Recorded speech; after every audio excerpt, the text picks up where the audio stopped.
እግዚአብሔርም ኖኅን በመርከብም ከእርሱ ጋር የነበረውን አራዊቱን ሁሉ እንስሳውንም ሁሉ አሰበ። እግዚአብሔርም በምድር ላይ ነፋስን አሳለፈ፣ ውኃውም ጎደለ።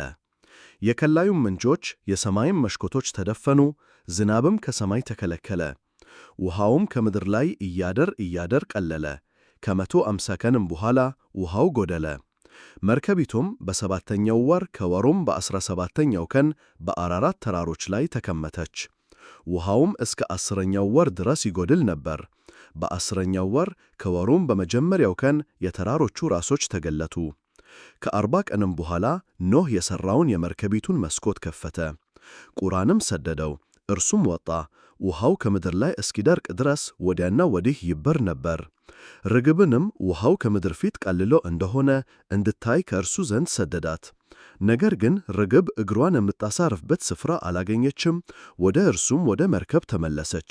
ውኃ በምድር ላይ ሁሉ ስለነበረ እጁን ዘረጋና ተቀበላት፣ ወደ እርሱም ወደ መርከብ ውስጥ አገባት። ከዚያም በኋላ ደግሞ እስከ 7 ቀን ቆየ። ርግብንም እንደገና ከመርከብ ሰደደ። ርግብም በማታ ጊዜ ወደ እርሱ ተመለሰች። በአፏም እነሆ የለመለመ የወይራ ቅጠል ይዛ ነበር። ኖኅም ከምድር ላይ ውኃ እንደ ቀለለ አወቀ። ደግሞ እስከ 7 ቀን ቆየ። ርግብንም ሰደዳት፣ ዳግመኛም ወደ እርሱ አልተመለሰች። በኖኅ ዕድሜ በ601 ዓመት በመጀመሪያው ወር ከወሩም በመጀመሪያው ቀን ውኃው ከምድር ላይ ደረቀ።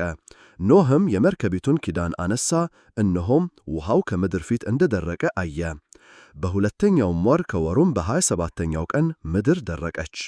እግዚአብሔርም ለኖኅ እንዲህ ብሎ ነገረው፣ አንተ ሚስትህንና ልጆችህን የልጆችህንም ሚስቶች ይዘህ ከመርከብ ውጣ። ከአንተ ጋር ያሉትን አራዊት ሁሉ፣ ሥጋ ያላቸውን ሁሉ፣ ወፎችና እንስሶችን ሁሉ፣ በምድር ላይ የሚንቀሳቀሱትንም ሁሉ ከአንተ ጋር አውጣቸው።